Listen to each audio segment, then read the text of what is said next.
Hello, this is Joy News Desk. I am Amisi Nyamiche Thompson. Coming up, President John Mahama cancelled fuel allowances for his appointees, describing the move as a cost-cutting measure. We've got a conversation on that. Also, Peace Council engages NPP and NDC to avert violence ahead of Akwatia by-election. By the instructions of the chairman of the Peace Council, we've asked our regional Peace Council to begin talking to the political parties, to begin brokering the necessary things that we have to do. We'll also take you live to Akwatia, where there was a procession in honor of the late MP Ernest Yakomi. Also coming up on our desk, fighting illegal mining, we engaged the Environmental Protection Agency, Authority, I beg your pardon, on how it's getting boots on the ground to aid the fight. These plus some business updates as well. To stay for details, we'll be right back.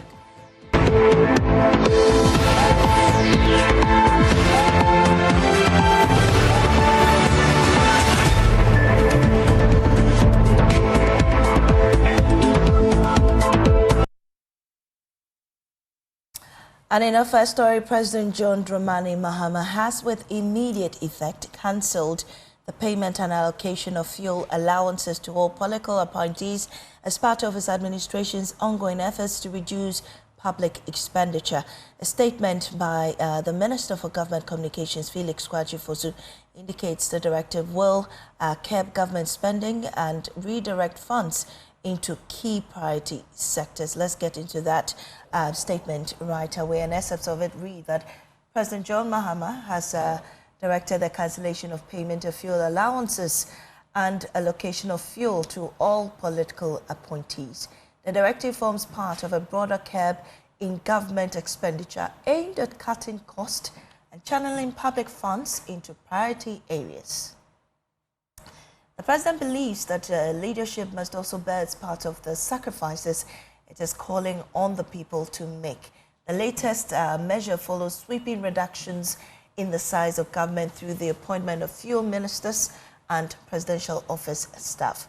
Other measures have included stopping satellite TV subscriptions for offices at the presidency and other government facilities.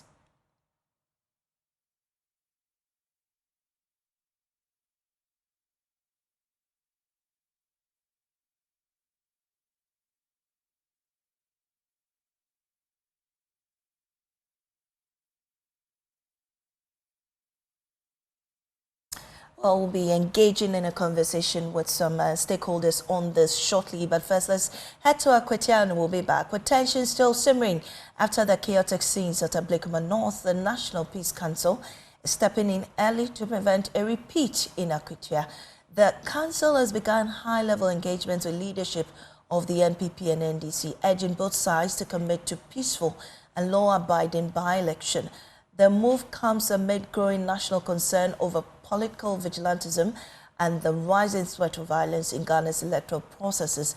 Well, Dr. George Moore, the Executive Secretary of the National Peace Council, spoke on PM Express last night. Have the opportunity to change the narrative, and particularly, like you said, going to Akwatia.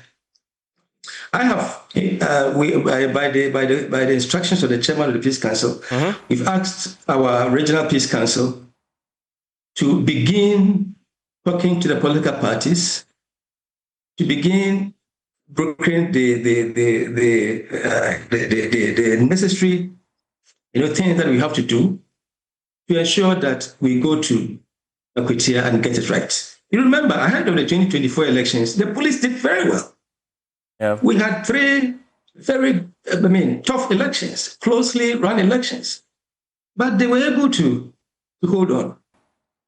Yes, so we've started our engagement processes. I think that is what we are mandated to do to prepare the minds and the hearts of our people, the electors, for a peaceful election. So I have spoken with my regional secretary in the Eastern region, and they are going to start that. We also want to know who are going to contest on a ticket of both the NDC and NPP and any other party who will be involved, so that we can target them and try to prepare them for peaceful elections. Meanwhile, last night, the NPP Youth Movement in Akwatia constituency organized a solemn walk and candlelight vigil dubbed Sasa, meaning it's finished, through the principal streets of Akwatia and Bwedu in the eastern region.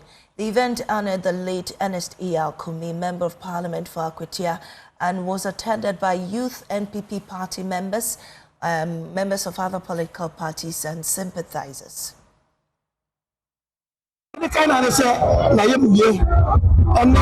ho brasie ene se no ni party ene se obi a se be uri na fankura na so mpena se mkura na okoy obefa so ne wakasa na wanya ho abuche na wadi lechi no obeye sabe no na ya ponya ko pompa se ko ni sabi ma yen yewa ene se akuni ayi bia na party no ene se obi a oba constituency ma titi coordinators police station executives constituency executives obi na obi tibanya na wasem bone aka enunti emeni da wu ye na o tukopepe bibie na obi tibanya bi aka yeni na sase ni bia ni munam say ba organize food say like candidates na actually amanse nyina say yenes wewu na so wani na tie yenim say na free and chance see I say okay yenim say na sa kokode kwade kode ni da kwari ye okay yenim say na see ni papa ana se mpuni pa ana se doni pa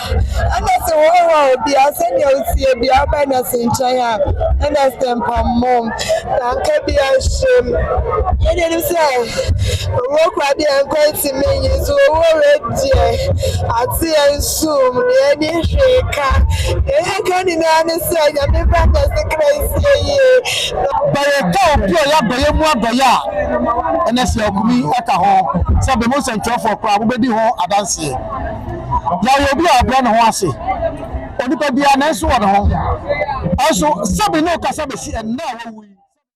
And here there's some of the youth of the NPP, sharing their tributes to the late MP that passed away. But joining us now is Akwesiazo with sister station Adom FM, and he'll give us details of what happened last night as well. So explain to us what these people are saying briefly and how the event went. Yes, yesterday, a youth movement in the MPP in Akwatia constituency held a vigil and a candlelight procession in honor of their late MP, Ernest Alkumi. What you read, they said, Sasa, it simply means it is finished. Ernest is no more. So they did this in honor of him. Speaking to some of the party faithful, they said, Ernest is someone who is dedicated, Ernest is someone who is faithful, Ernest is someone who is giving and God-fearing, and they have lost someone dear to their heart. That's what the constituents are saying. All right. Yes. Right. So, I mean, we understand that this is a sad moment for them, but also in the offing is the by-election that is coming up. So far, what have you been gleaning from the camps of both the NPP and the NDC on how they are preparing for the election, especially considering the security situation in the area? Okay. Officially, both parties haven't come out with a communique, but we've been hearing that the MPP are preparing to bring one candidate. They are not going to have any primaries as they did previously, as they've been doing, but they are going to bring one candidate. They will choose a candidate. That candidate will represent the party with this elections. With the NDC, I am told that they are also going to bring their former MP, Yadom Bwache, who contested with Ernest Alkumi, who lost to Ernest Alkumi. They are going to bring him. And as for the MPP, they are saying there's speculations about 6 or 5 people wanted to contest the primaries to elect one of them. Now, the party is saying they are not going to go into any primaries, but rather choose one to represent the party. So as I'm talking to you now, there's speculation around that a lot of big wings from the party within the constituency want to contest for these elections. And we are here. Officially, there's no communique from the party that this and this and these people are contesting. But upon hearing or speculating, people have been saying that there's big wins, about 6 people who are also coming. They have shown interest to contest these elections. Well, as we also had, rumors about the wife of the late MP contesting. Is anything of the sort coming up? We've also seen the flyer of Ernest Yakumi's wife on the internet. Even yesterday, I saw one at one of the executives' phone, and he told me that no, Ernest's wife is not coming. Right. The party would sit down and have a meeting. Until then, I would say Ernest's wife is not coming. But what we heard yesterday was the party will come together, choose one person to represent them. But Ernest's wife is not part of those they think will contest for Akwetia elections.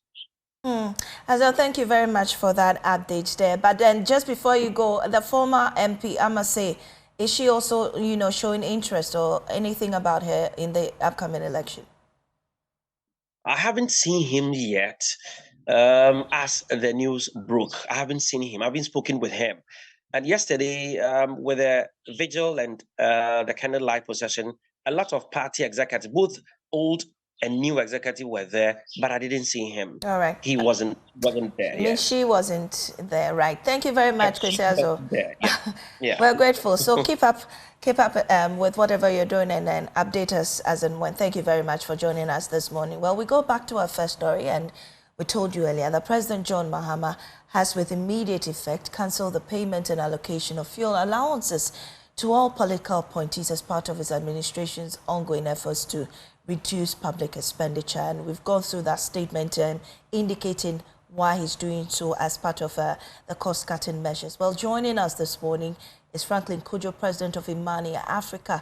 We're grateful for your time, Mr. Cudjoe. I mean, it's been a while. It's been a while. I hope you're well. Good to see you. Good to see you. I see it looks like your color is really popping this morning. There's a light.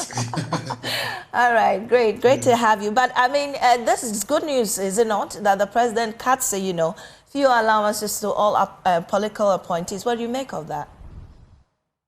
John keeps giving, isn't it? And I think this is very useful. These are the little things people want to hear. I mean, it may sound little, but it goes a bit more, it goes further, right? I mean, to think that appointees are already enjoying all kinds of benefits, and it is good to have a proper conversation about the benefits appointees enjoy.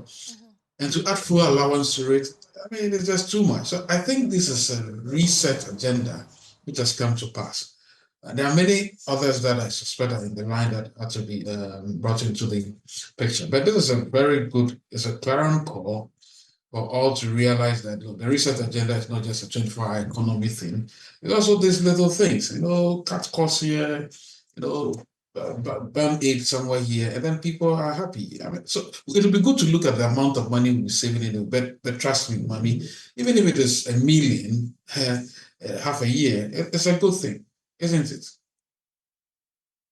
I mean, you say it's a good thing, but others, I mean, the critics always come up and say, is it just really towards fiscal expenditure rather than a populist gesture? Well, if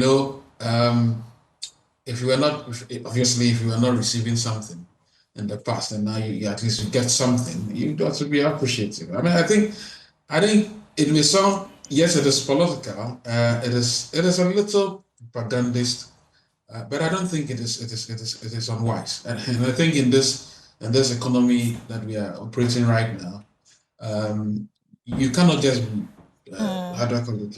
You cannot just say that any savings at all is wrong. I think it's perfect. It's a good sign, really. But there's nothing wrong with it. And does it also show the government's commitment to accountability in this regard? Well, first of all, he's cut down the number of ministers, and then this. But then there's also the bit about the fuel levy that is possibly coming up. Is this to show some kind of commitment to accountability and some form of goodwill to the people of Ghana? I think it's a good thing. Don't forget that these things go further to show that at least the politician is thinking about getting up his or her loins as well. So for me, it's a good thing. As I said, there are minuses and pluses here and there. And I think for the president to say that, look, we think we can significantly save this amount. I mean, how do you go to the people to pay one city? And I still think that amount of money is too high, really. I still think, I think it should be about 40% or so. I think it's just too high. But even then, how do you come to people and tell them to pay 1 city per litre? And then all these ministers and appointees are gobbling up all these resources by way of allowances anyway. So I think it's a good thing the president did, and kudos to him. However you see it, whether it's propagandist, it's populist or not, there's some savings. Look at how long it took him to fill those deputy ministerial positions. Now I think it's reached 60, right? Right, yeah. That's the kind of thing we want. I cannot believe for the life of me that anybody will see these as a propagandist. I mean, unlike what we had, you know, the elephant-sized type of thing that was marauding everywhere, eventually derailed the economy and junketed it. They are not there yet. Please, they should allow the man to reset and continue researching. We are happy. Well, how might this influence decisions moving forward, especially in subsequent governments, with President Mahama taking this initiative? Can this be sustained? Well, I would think that he should probably add some sort of a memo that goes around every ministry, that we should tell us exactly how much is saved across the spectrum of government.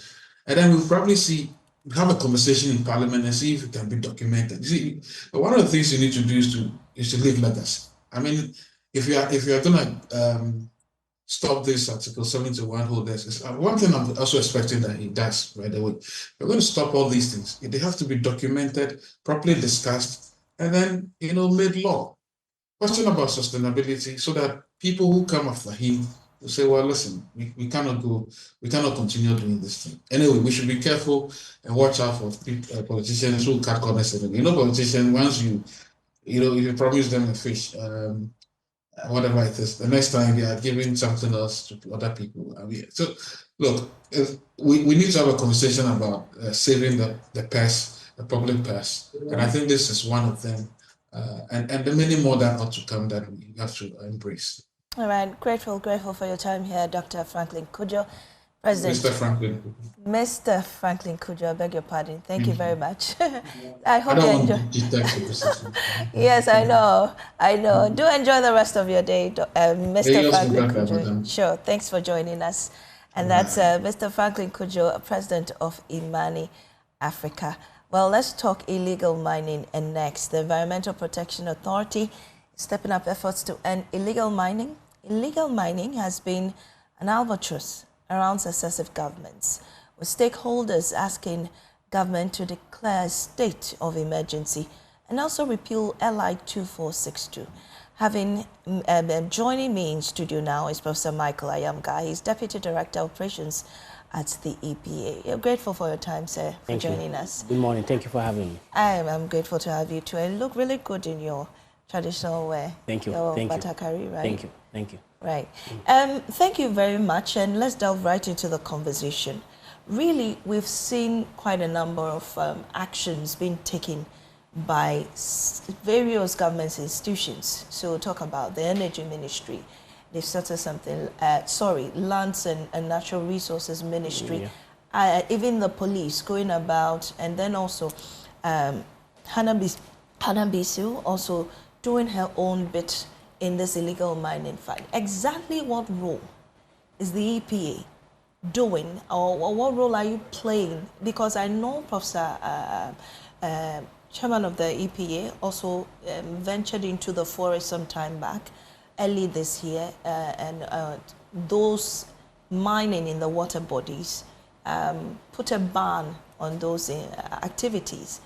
And so there's so many stems of what's happening in the illegal mining fight, and sometimes gets a bit confusing. What role exactly is the EPA playing in this fight? Yes, thank you. I think illegal mining has implications for environmental sustainability, and the EPA has the mandate to protect and preserve or improve the environment. So as far as illegal mining impacts the environment, then it falls squarely within our mandate to address the aspects that relate to environmental sustainability and the preservation of the environment. Yes, there are other dimensions of extractivism, rights to exploit minerals within the nation, but where you have that boundary between sustainably extracting those resources and then leaving lasting and damaging implications for our environment, then it is our responsibility to respond to it. As you rightly mentioned, the multi-actor approach to this fight against Galamsey, and that also sometimes brings to the fore issues of coordination and issues of collaboration. And I think that has not been done well. I want to say it here unequivocally that I believe that the EPA should be at the forefront of whatever task force or organization that you put up to respond to the illegal mining. First, you see, there is a boundary between legal and illegal mining, and sometimes people who are doing legal mining have acquired permits and concessions to mine. May one point in time veer into illegal mining. Maybe somebody may just get a concession, gets there, realize that, okay, I don't actually have gold where my concession is, then I can just get close to a waterbed where most of the gold is deposited and then start mining. And then that is where our mandate comes in strongly, that we have to go and get these people and then execute the right measures to ensure that they are not only punished, but we institute corrective measures to ensure that they get back to the norm. Beyond that, any other thing that is going on is illegal, and you need no excuse, and you don't need the EPA's permit to stop it. Any security agency, be it even community mobilization of any protective system against the exploitation of their resources. When you see illegal mining, you know it's illegal mining. You can't stop it. And where we come in strongly is actually regulating those who have these permits and other things. Does that mean that we are not concerned about illegal mining? We are, because that directly impacts the environment. And this is where I want to see the EPA leading at the fore. Yes, you mentioned so many actors, so many task forces. We came to inherit them. I don't think that we have actually sat down to reorient and realign them. And I remember some days ago, my boss, Professor Nanama Brankluche, was saying that every day she gets the calls and that kind of thing to put in a task force there. But we will only get there if it is seen to be adding some value. Because really, she actually said that she's going to do that. Yes, we want has she reneged on that plan? No, she hasn't. She hasn't. She is very passionate about these task forces. When would that happen? And maybe pretty much when you see, we don't just want to add another task force. That goes to add another layer of the challenges we are having.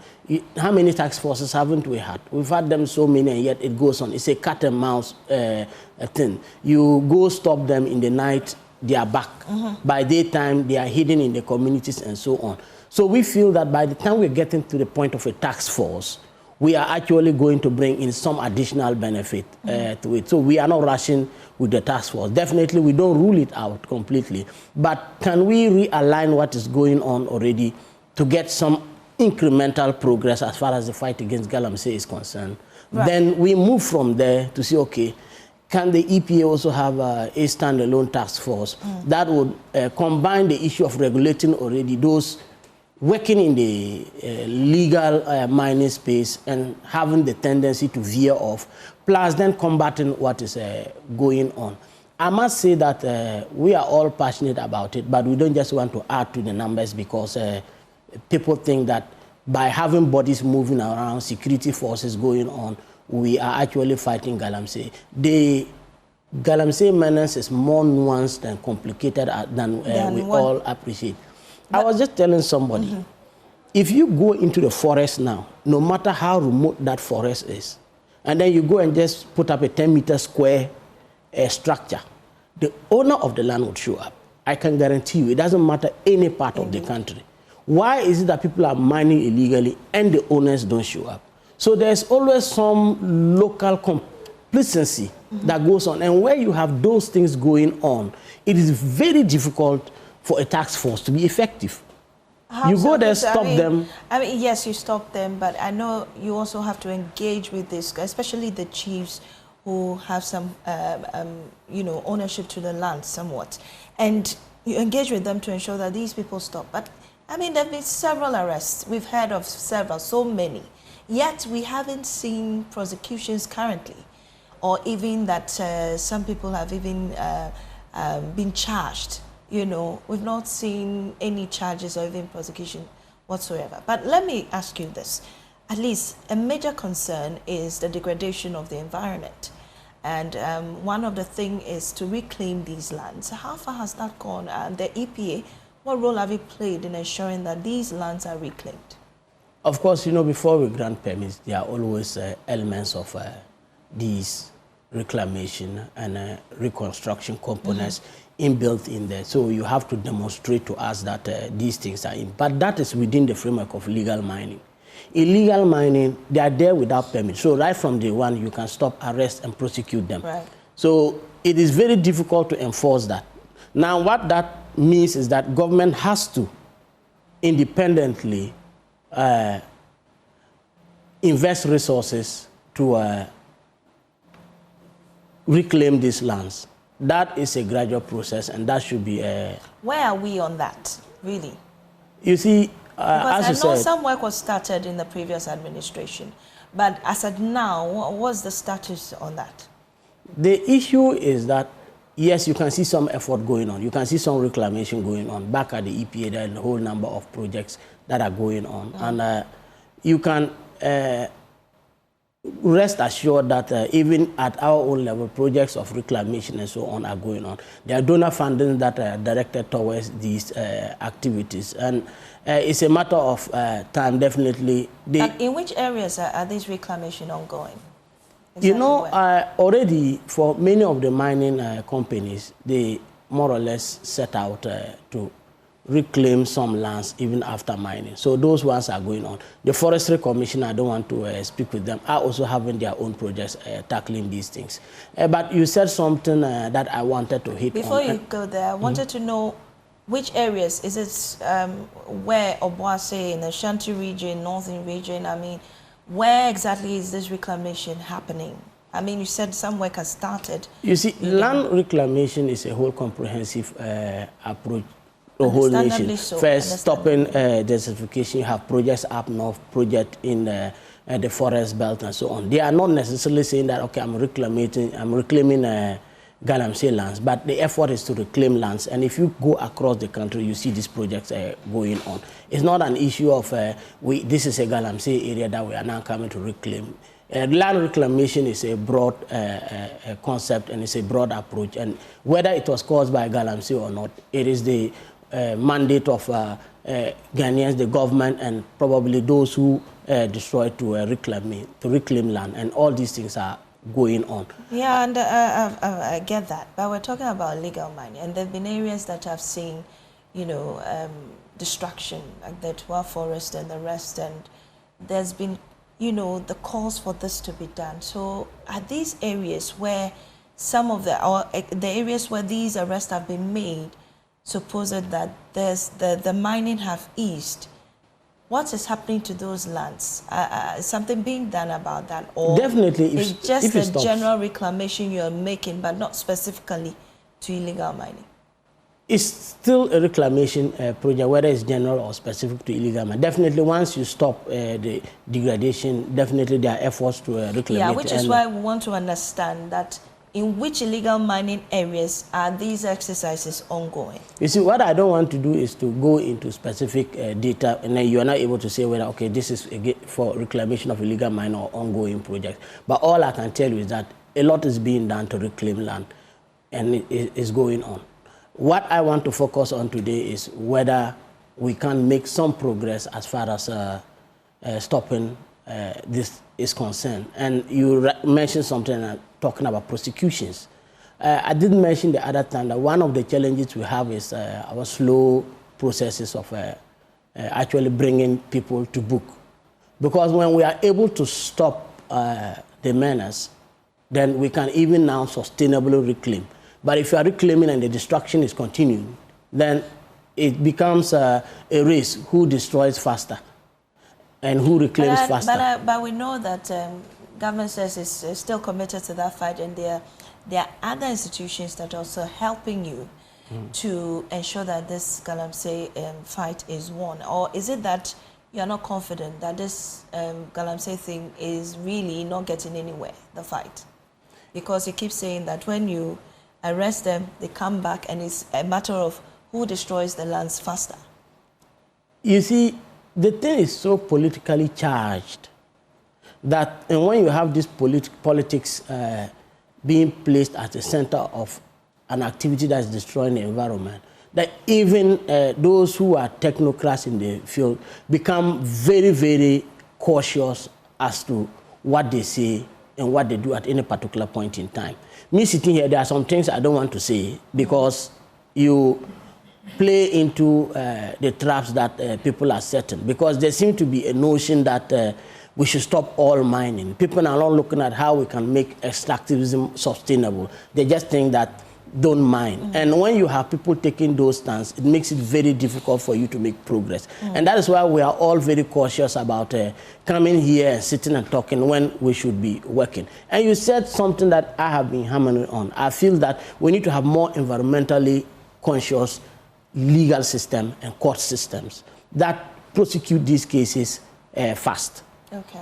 I feel that we should have judges that are more inclined to environmental preservation, so that we don't treat environmental crimes, let me call them that way, like the usual way we do things in Ghana. It takes 4 or 5 years before you can even get a prosecution. 48 hours they are supposed to be bailed. You bail them, the next they are back in there. I want to see a system where we put in place environmental courts that can try this case faster and more efficiently. Then you can be happy that when you are arresting somebody, you know within 2 days it's in the court, and then something can actually be done. Because until they are found guilty, they are innocent, and they are entitled to all the rights that are enshrined in the Constitution. And when you are saying that prosecute, they still go through the legal, they get a lawyer bails them, and they can keep playing the legal gymnastics and working on. It's not interesting that there have been so many arrests. These people are working for some people. Do you not know the leaders of those behind this Galamsey? Because really, you arrest people, or you go out into the forest areas, and I'm not putting that at your doorstep, but does it not worry you? Are you able to sleep at night that every day we go through this, and the kingpins behind it we're not able to arrest? Are they not in this country, or they're outside the country? I don't get it. You see, as I say, illegal mining was already going on, and then big money and big actors joined, and then they brought in the huge equipment, and that's where we are seeing this massive damage. It's illegal. The faces behind them are hidden, and most of the time, at least these excavators that are coming in are linked to people. There should be a trail somewhere where somebody is in charge of those equipment coming in. It traces, I mean, the other time we know that government is tracing those machines even at the ports, but till date, we still do not know the faces behind this. Well, anyway, we move on, but how are you also collaborating with these institutions and then governments to ensure that in the light of, curbing illegal mining, sustainable mining, that can provide employment for the people, is done? I think that at the ministerial level, there's a lot of collaboration. And once there's collaboration, those at the agency level follow suit. So it's not an issue of coming to say this is going on, this is going on. I believe that every response to this Galamsey thing has the Ministry of Environment, Science, Technology in there. You have the Ministry of Lands and Natural Resources in there. You have the security forces coming in there. You have even the EPA playing some role in there. So that desire to collaborate is there. Could it be better? I think so. You can always improve things. But let me say that compared to what we saw last year, I think some significant effort has been made. You stop some of them, they go start somewhere. We can't just say, okay, what we have done is enough, let's let it go. But I can confidently tell you that we have managed to slow down the pace. And as I say, it's an issue of a cat and mouse game.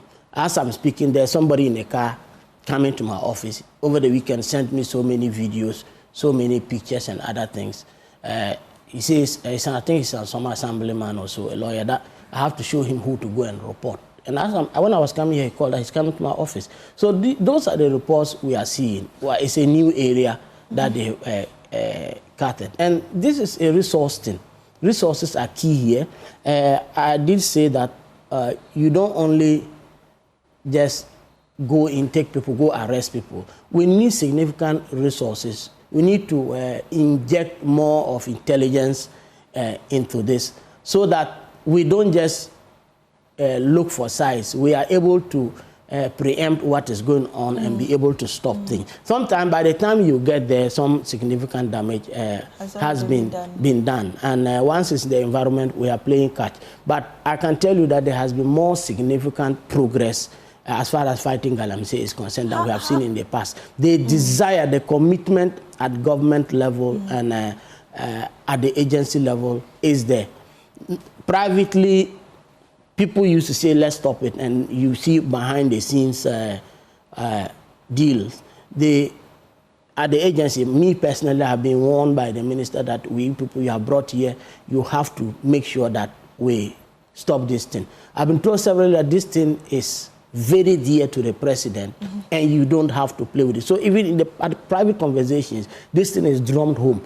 I've never seen an instance, I've never witnessed one where somebody in government has said, oh, CEO in charge of operations, there's this place, go and help. No, the advice has always been, go there, do whatever is necessary, you have our backing. And that is what we get from our leaders from the ministry and from the presidency. So I have not seen someone more committed to fighting Galamsey than this president. And at the ministry, I can tell you that it's at the front burner of issues. How difficult has it been dealing with chiefs in these areas to ensure that this situation is kept? Because really, you can't just get up and go to somebody's land to dig. Definitely, there will be somebody coming in. This land belongs to the chief. This is the person supervising the lands and whatnot. Has it been a difficult situation dealing with the chiefs in this matter? I have seen people engaging with them, and I can tell you that I have observed something, that for mining to take place in any community, there's always some, let me say, some tacit approval, even if it is, there's the public resistance to it. Behind the scenes, some opinion leaders are in there. And then you have a few people who normally resist, and that's where we have the clashes. Right. Sometimes it is an agreement, they go on, it gets to a point, then there's disagreement between them. Then that's when they now come to report. So yes, and as I indicated, you can't go to any land and do anything except the owners to a certain degree are welcoming. So yes, the engagements are going on, and I can tell you consciousness is improving.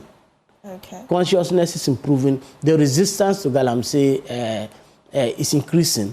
And once you have that push from the bottom, from the communities, I think to reinforce every position that government and the state agencies take to fight Galamsey. So I'll tell you, we are not where we want to be, but I think we are much closer to seeing something happen than we were some few years ago.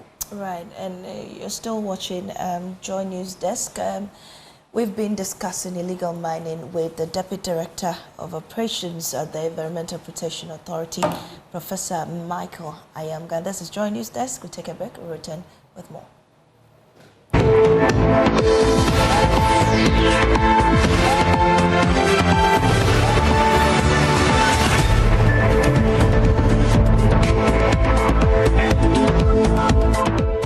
welcome to Business. My name is Darrell Kwao.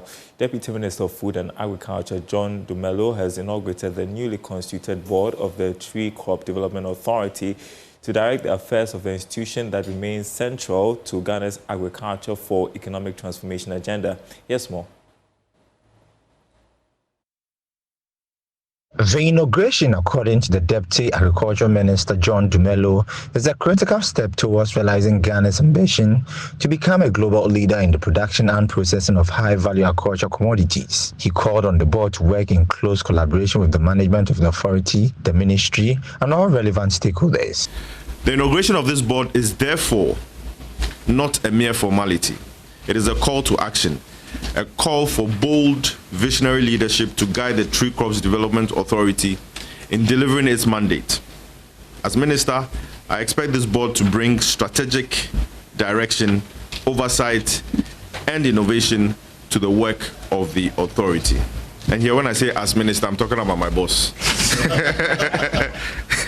So, this means putting in place policies and mechanizations that would, one, enhance farmer access to improved planting materials and extensive services.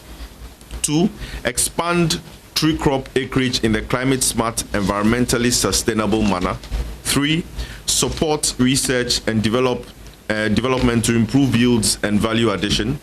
On behalf of the board, the chairman, Professor William Odru, expressed gratitude to the minister for the confidence reposed in them. Research and innovation. Partner with universities, research institutions, and the private sector to accelerate the dissemination of high-yielding, disease-resistant planting materials. Foster climate-smart agronomic practices that enhance resilience to pests, pathogens, and changing weather patterns. The chairman concluded with a firm assurance of TCDA's commitment to ensure transparency, accountability, and ethical conduct. In other news, the Kentina Pia Menka University of Skills Training and Entrepreneurial Development is hosting a financial literacy summit for students to understand money and the economy. The theme for the 2025 summit is financial fitness, building wealth, and securing your future. Associate Professor of Accounting and Finance at the Faculty of Business Education, Professor Joseph Mbawuni, encouraged the students to save and invest for their future prosperity. Securing future finances largely depends on access to quality education in taking the right decisions. Professor Mbawuni highlighted the importance of addressing corruption in Ghana, noting that greed is an underlying issue of poverty. You need to secure your financial future because your life is in your own hands. You don't need to depend on people in the future, or to beg people in the future, or to leave whatever has for you in the future in the hands of other people. So you need to educate yourself. Africans have depended so much on the West. Even governments are depending on the West. But there must come a time that we start even from individual basis onto communities, onto the state as a whole, where we take our own financial responsibility into our hands and work towards financial independence in the near future. See, the whole issue about corruption in this country is because of partially the greed and also the poverty. So if students are taught from the beginning that you don't need to be corrupt to make money, then they will know that there's a genuine way to make money. Some of us have made our money not by any corrupt means. It's hard work, it's investment, it's planning. And so that will help the nation a lot. Because people rise up from nowhere into positions, find money they have never seen in life, and then they are tempted to touch and get corrupt. But if we start now, we'll be able to build the future of Ghana. Acting Deputy Director of Finance at Amstead, Mrs. Janet Echamponotu, emphasized the importance of financial independence for women. He encouraged them to not rely solely on their partners, but to focus on saving and investing to secure their financial stability. She urged women to be decisive in their financial choices, highlighting that their boldness in financial management would enable them to support not only their families, but also their communities. In an era that women are rising, they are rising to take control of their finances. But some of our women here think they should still rely on their partners. And so they leave everything for their partners. But with this summit, I think it will empower them to know that investing, saving is not just for the men. And women too can do that. And that's all for this segment. Thanks for watching. Handing you back to Mamesi. Hey. Hey, Daryl. How are you doing? I'm great. Well, that's how we end this edition of Joy News Desk, and we'll be back later tomorrow. Okay, I'm not